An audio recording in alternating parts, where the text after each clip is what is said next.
As chair of your board of directors, I can attest to the commitment of President and CEO Brent Ridge to Dairyland's members. Since joining Dairyland almost 2 years ago, he has been an innovative leader and shared many ideas to ensure Dairyland evolves in our industry and consumers change, as our consumers change.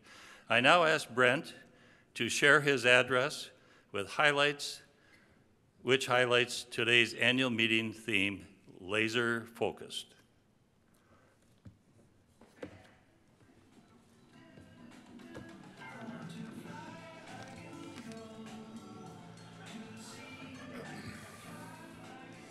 Thanks, Ed.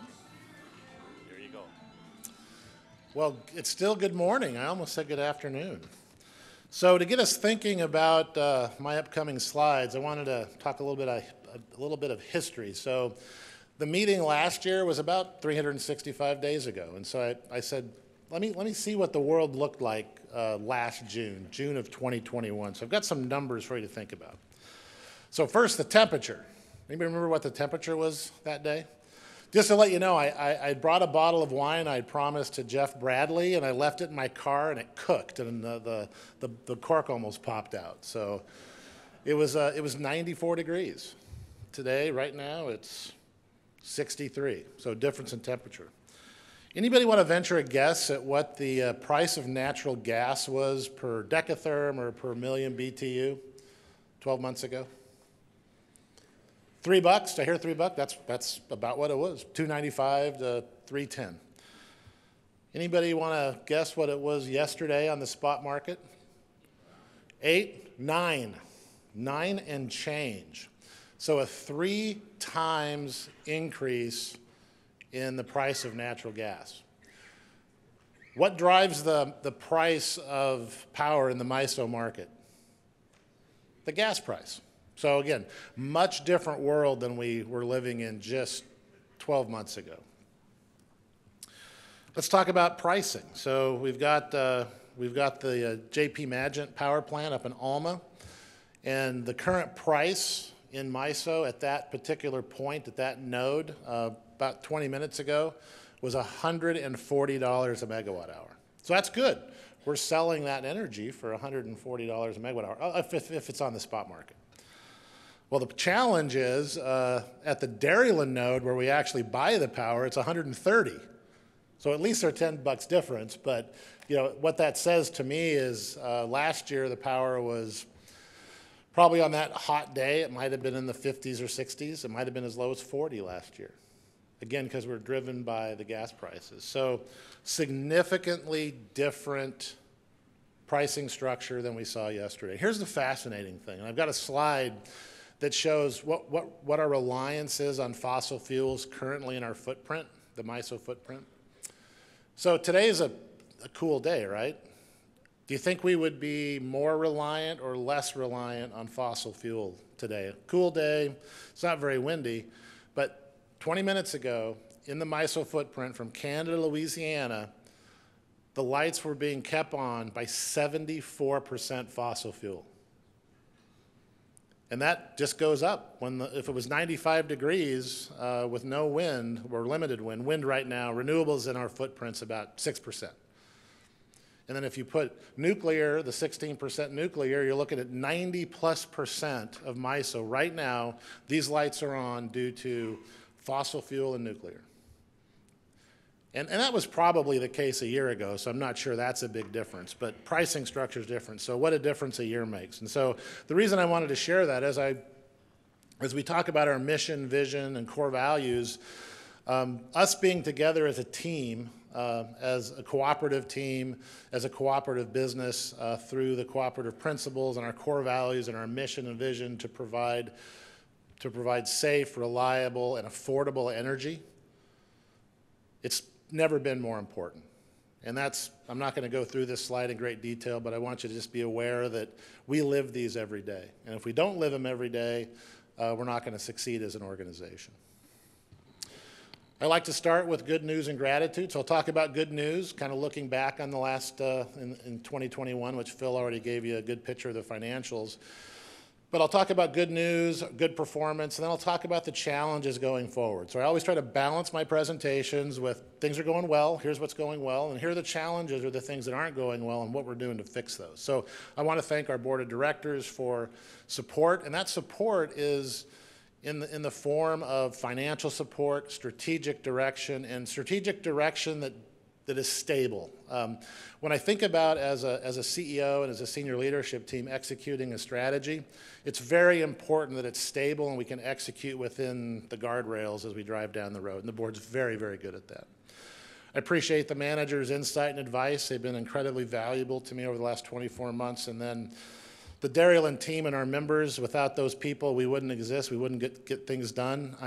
I don't see myself being in the utility business. I see myself being in the people business, and without people pulling the rope in the right direction based on the board strategy, we're not going to get anything done. So thank you to all of you.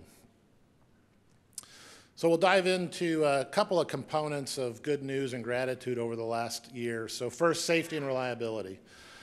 For me, again, being in the people business, my obligation to the family members of our employees is to get them home safely each and every day. And if we look back on performance from 2016 to 2 years ago, we were having an injury worse than first aid every 22 days. And so if you look holistically at the graph there that shows 176 days without an OSHA recordable, that's not a great number in the big picture. That number has to be hundreds of days without a recordable injury. But when you're averaging 22 days in between injuries worse than first aid, 176 is a pretty good accomplishment. And one of the things I like to do is celebrate milestones on the journey to excellence. 176 days is not excellent, but it is on the right path. And if we look overall from a recordable perspective, we've improved by 26%. For injuries where people had to lose time from work, they're 33% better. So we're on the right path. But we're not comparing ourselves against ourselves. Ultimately, we want to achieve excellence, which means we are industry best practice. These improvements are good. They put us on the right path, but we're still quite a ways away from industry excellence when it comes to recordable injuries. We talk about improving safety, improving reliability is an important topic as well. And when we look at JPM's performance over the last 18 to 12 months, they've shown very good reliability and availability when we need them. When there's been a forced outage, they've completed the work on time, under budget, and they've done it safely. And so kudos to the folks working in the safety arena, which is everybody at Dairyland. And then the JPM power plant operators that get us in and out of outages quickly, on schedule, on budget, and the reliability numbers are improving at that plant as well as all of our plants. And I'll talk about RockGen, the purchase of RockGen, which in hindsight looks pretty fortuitous with the gas prices and the price in the market that we've shown. And I'll talk about that in coming slides. And then the NTEC partnership has changed. NTEC is in Manji Trail Energy Center up in Superior. I'll talk about how that has changed and why I think that's a benefit. So moving from safety and reliability into recognition. One of the things I asked the team to do 2 years ago was we want to coach to improve performance. So when somebody or some group has done something that hasn't met expectations, we have to coach to improve that performance. But that doesn't happen as often as you think. You know, people are doing great work most of the time. And so when we want that great work to continue, I've asked the team to recognize that good work. And so if you want something to stop, you coach it professionally. But when you want something to continue, good things, you want to recognize it. And so led by Amanda Hafling and our HR organization, we have a number of award mechanisms that make it easy for our team to recognize teammates. First, and not on this slide, is we have an app called Kazoo where you can use your phone, your iPad, or your computer to give recognition to folks, give a small financial reward for doing something good, and then the entire team can see that and give people electronic high fives that amount to a little bit of money. And so there's this, and we're doing tens of thousands of recognitions through that. And then we have People Power Awards, which Amanda will bring the folks up that won those on a monthly basis on things that they've displayed from from teamwork, from sustainability. There's a series of people powers that Amanda will talk to you about. And when we think about sustainability, it's financial sustainability, environmental sustainability, and sustainability of our workforce and of our equipment. We can't do that without a people-first culture and a competitive team, and this is all tied into recognition, driving those teams in the right direction. And the photo you see is something new this year. The board of directors provided 2 awards called Circle of Excellence Awards to 2 teams. And this would be the highest level of recognition at Dairyland, and that just was done last month. And you can see the team there. They got a chance to come to the board meeting, be recognized, and then best of all, they were able to have dinner with the board and interact and mingle with the board. And that personal interaction was so much more meaningful than the award they received, the plaque, and then the financial award they received. It was that interface with the board, and I heard that from the board as well, and how good it was to actually sit down and talk to employees different than the people they see on a daily basis like me. And then let's talk about members and engagement, and this hits into the cooperative principle of care for community. Member engagement coming out of COVID, I'm still introduced as the new CEO when I go to places. That seems strange after, this is my 24th month being here, but that's the reality of what COVID put us through, but that's okay. But you'll see photos of us engaging with members. A picture of when I went to the Barron annual meeting, which was great. There are a couple hundred people there. We probably got a dozen questions at the end. It was just a great interaction. And then a team of my family and Amanda at the Rotary Lights volunteering. We do that annually. And then Phil talked about the strong financial performance for our members, returning $17 million to our members. And then another area to thank the board on is a focus on leadership development. They've provided us the financial resources and the time resources to take our team and let them grow and develop into be the best of their current role, or be ready to fill that next role. And so it's allowed us to have very robust succession planning, and that's generally a newish program for us, and it's really growing and going well. So thank you to the board for that. All right, so that was the good news and the things that I'm very thankful for from the last more than 12 months. Let's talk about challenges. And I set the stage for that talking about just how different today is compared to 365 days ago. And so I'll start by talking about MISO. So MISO is the independent system operator that covers Canada to Louisiana, and you see the Dairyland system right there in the upper middle. So we're kind of smack dab in the upper middle of MISO. And they're big, about 1 million square miles, 6,500 generating units, 66,000 miles of transmission. In Dairyland, we have about 1% of the human beings in MISO. We have about 5% of the area. So rural electric co-op. I mean, that is exactly what we are and exactly what we look like within the footprint. So you've probably read a lot about this. We worked with our member co-ops, actually got some great feedback from Kevin Babcock that he received a message from another utility about MISO's messaging on potential, they don't want us to say rolling blackouts, but the quote on here says, increased risk of temporary controlled outages to preserve the integrity of the bulk electric system. They don't want us to say rolling blackouts, but that's how I read that, so I'm going to simplify it, and I apologize to MISO if that's the wrong language. But Kevin got a message from another utility from someone he knows in the business, and then we started a message through our co-ops based on that feedback. And so many of you have probably seen some of these quotes and some of our approach to it. This was really a bit of an escalation from where they were just even 90 days ago. That's on the left side of the page. So they were talking about, there's been power plant retirements. G3, we have one of the closures. We have one of the closures of the coal plants. They're acknowledging that wind and solar are not always available. They're intermittent resources. And then natural gas resources may not be able to be procured. And that's a true statement for us in the winter for sure, when residential customers get a priority over our system at Elk Mound or RockGen. But MISO pivots into this, our job is to figure out how to make our system as reliable as possible. And so within our system, we actually have a little bit more capacity than planned. So we have more margin in the MISO system. The reality is, when we joined MISO many years ago, we bought into whatever their system-wide challenges are. So if they get into these rolling controlled outages, we're going to get a piece of it. And when you look at what other utilities are saying, and our perspective on this is similar to that, we think MISO's messaging is important to highlight the challenges to the system and that we are getting to a point where challenges will occur. The normal course of operation won't get us into rolling blackouts. But if there's the right outages in the right place with the right high temperatures or a breakdown in gas supply, can that happen? The probability is greater than 0, but I still think the probability is generally fairly low.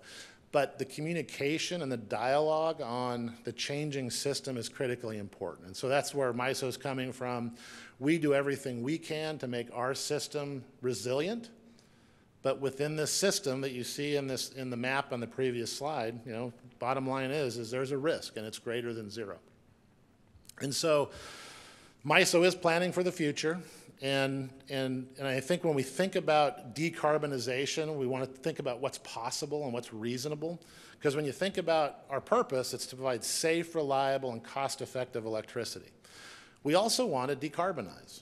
But we have a slightly different perspective than some of the larger utilities. And so let's look at what MISO says is possible. So if you look at the two graphs on the left, you'll see in 2005, it's 83% fossil fuel in the MISO footprint. If you jump ahead to 2020, we had 67% fossil fuel. But remember I told you, and then now about an hour ago, 74% fossil fuel this morning. And so we're somewhere between 60 and 80% fossil fuel on any given day in the MISO footprint today as we speak in 2022. And then MISO looks at the big picture. Their key function is safety and reliability. And so what's possible by 2040? Because remember, we see a lot of things in the media that says we're going to be carbon-free or carbon neutral depending on the source. What dates have you heard? Carbon-free by 2030? 2035. I haven't heard anybody pushing it out to 2040. So MISO looked at it by 2040, what's achievable within the MISO footprint. And this is the deep decarbonization best case. If technology advancements are peak, so that means really good advancement in battery technology, storage technologies. The political environment supports decarbonization. Economics of the system support it. And they can maintain reliability. So with those assumptions, what MISO says is we can get down to 31% fossil fuel. And the coal you'll see goes away. And so what does that mean for Dairyland? We'll talk about some of our forward planning. The purchase of RockGen is a gas plant. The closure of G3 is a coal plant. Building Nemanji Trail is an efficient gas plant. So we're pivoting towards cleaner fuels. And we'll talk about nuclear as well. So here's a real example. I've talked to a number of your annual meetings and your boards about this. I've showed this slide a number of times. So these are 2 days. A very mild day in November 2020, high of 53, low of 34. 57% fossil fuel. So we can be down as low as 57%. It was also pretty windy that day, as you can see from the 26% wind. Well, let's flash ahead to the polar vortex. Middle of February, high of 3, low of -19, and that wasn't the coldest day during the polar vortex. There we saw 77% fossil fuel. I say that like, oh my God, it's 77%, that's a huge number. I got to put that in context today. It's 63 degrees out and it's cool, it's calm, we're 74%. The reality is, for a system like Dairyland, and really for any other electrical system operator, we're building for the worst cases. We're building for the hottest days, we're building for the coldest days, and these are those days. It's that 77% fossil fuel, it's that -19 degree day. And many of you saw this at the Nashville NRECA national meeting. Robert Bryce showed the next two slides, and they were really meaningful to me, and I got a lot of feedback from our members that we should start to show these. And when I've shown them to annual meetings, I've gotten a lot of input or a lot of positive feedback about the messaging this sends to your members. And so when we look at what does it mean to be zero carbon grid by 2035, this was the date that they picked.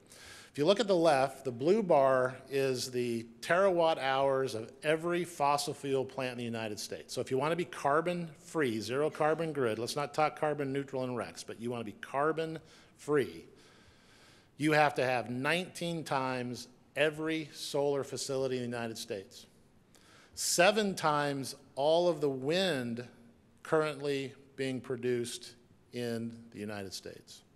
Now that doesn't take into account the intermittency. One of the reasons we purchased RockGen was to be there to back up our system and MISO's system when the wind goes away and the sun goes down. Now the really stunning part of this is that far right orange bar. To replace all of our, this is the United States, to replace all the US's coal and natural gas production, it's equal to every nuclear power plant on the face of the earth. And we're a decade away from putting the next generation of nuclear power plants on the grid. And I don't think it'll be us. I think it will be somewhere else in the country because we're not going to be serial number one. But this is remarkable numbers when you think about the scale of change that's expected to get where we are, recognizing we got to be safe, reliable, and affordable for our system. The other slide he showed was what the land footprint would look like to replace all of the existing fossil fuel with wind. So this isn't solar, this is the wind footprint. It's 2 Californias. And we can also look at the wind projects that are not being permitted. People are trying to permit wind and they're not being successful, so there's even some headwinds from a permitting perspective. The only thing I like about this slide is the Californians aren't over top of Wisconsin, so that's good. And Illinois and Iowa and Minnesota, I don't forget about you either. So what does all this do to us? It creates some upward pressure on rates. And I've committed 24 months ago to be flat to declining. We're still driving to that flat to declining. I think where we may end up in a worst case scenario is that we're going up substantially less than our competition. And we're seeing that in the actual numbers when we come out of a fiscal year. But what's driving that pressure? High volatile natural gas prices. Not a heck of a lot we can do about that. We're going to talk about hedging, but we have some limited tools. Power plant retirements.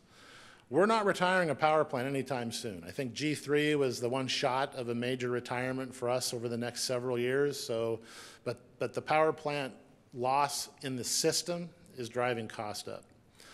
Planned outages. I talked about there being, there's 74,000 megawatts of energy being consumed in MISO this morning. There were 50,000 megawatts in outage. Now, a whole bunch of that's coming back online on June 12th, though we're going to see if bringing on 10 or 15,000 megawatts of plants that are in outage, if that helps moderate the price. So June 12th, I'll be watching the MISO market pretty closely. Fuel supply and delivery. So railroads are challenged to meet increasing demand for coal. They went through the very same things we went through during COVID. And our partner, Burlington and Santa Fe, has done a great job in trying to respond. They've been working very well with us. They have impacts to staffing that came out of the pandemic, this real crunch of supply. They furloughed people, they lost people, now they're trying to ramp back up. And coal supply is not the only industry barking for help. And so we're working closely with BNSF to get more trains on the track by this fall. Because right now, our plants are running in coal conservation mode.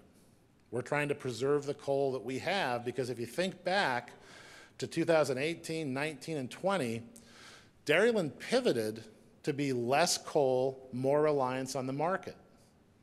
And that right now is not the most financially beneficial place to be. And so now we're pivoting back to a potential temporary position to be dominated by coal and gas. And then the general supply chain instability you read about is in fact real. We've been able to avoid it for a year or so, but we're starting to see price increases in supply chain up and down our system, and so that's upward pressure. So what are we going to do about it? So a lot of it has to do with cost management and risk management. So first, we continue to hedge and use risk management tools to balance costs with market opportunities. So we take advantage of capacity auctions. We try to position our markets correctly in the market to be the most advantageous financially.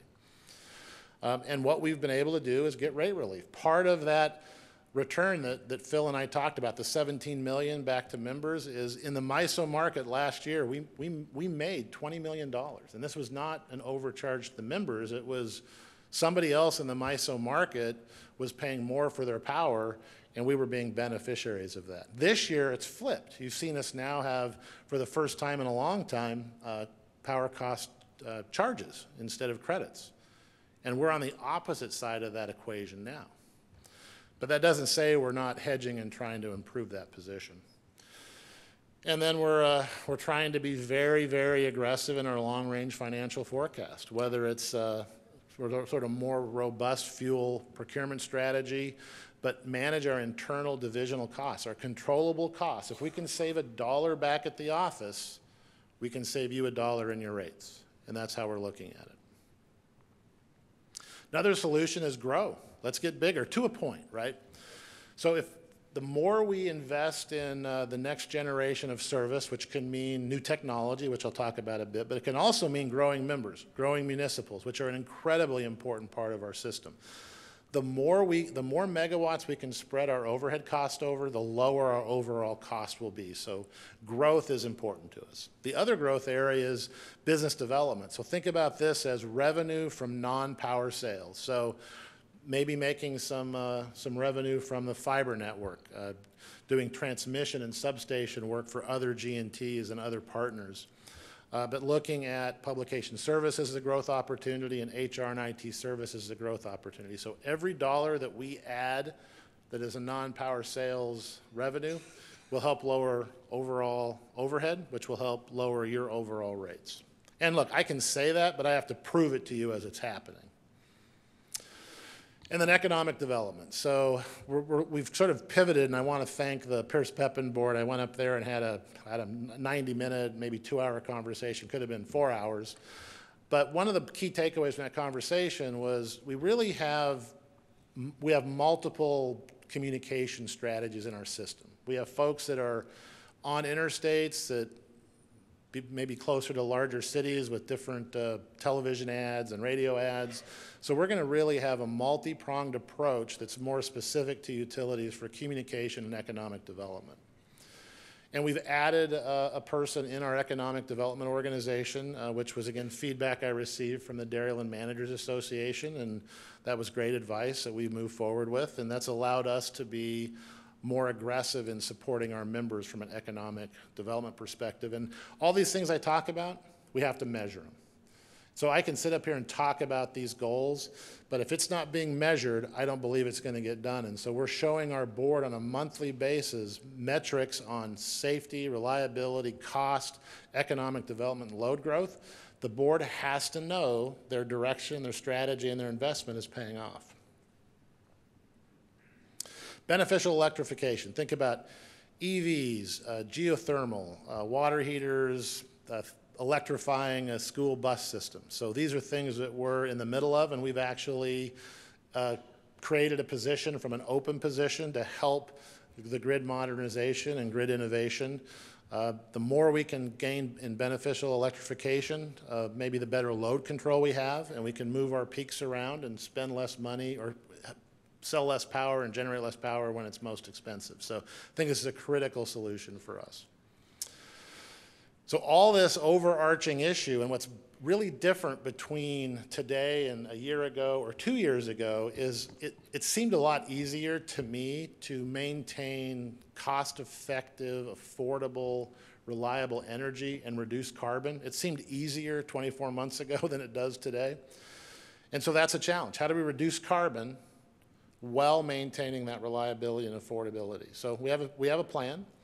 You see the step change in our carbon reduction. This is not fast enough for many people. It's not fast enough for me. But my mission, my purpose, our purpose is not to reduce carbon. Remember, our purpose is to provide safe, reliable, and affordable electricity. Carbon reduction is an important component of that, but it does not override the purpose. So here you see plant closures, solar systems coming online, wind coming online, driving down to 50% reduction in carbon output by 2030. This is what it'll look like in a big picture if you look at the light bulbs, and thank you for the light bulb graphic, Jennifer at Barron. We had trees here before, but we like what Barron did, so thank you for that.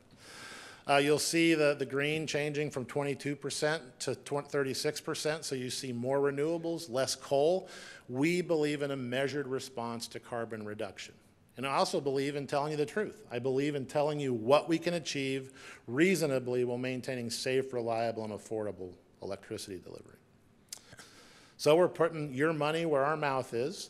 Solar, what's interesting about this, and this gets to the supply chain. So if you look at the solar, you see 149 megawatt Badger State Solar planned operation 2024. When I got here, it was planned operation 2022. Last year, it was planned operation 2023. And now it's planned operation 2024.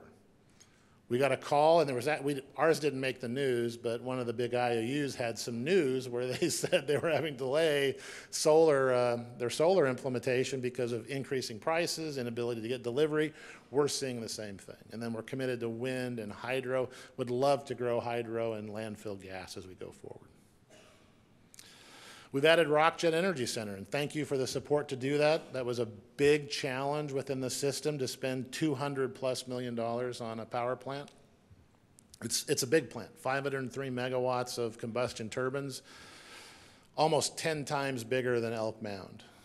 It came with contracts to provide capacity to customers, which actually, from a cost-benefit analysis, that by itself made it make sense financially.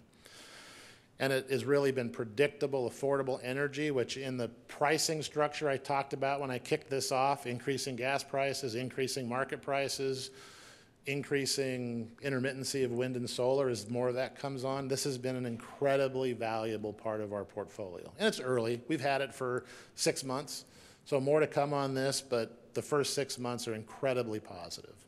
And just as an example, we budgeted for May to start 0 times. And this plant makes money for you sitting there as a capacity resource. We budgeted to run 0 days, have 0 starts in May. It started more than 25 times.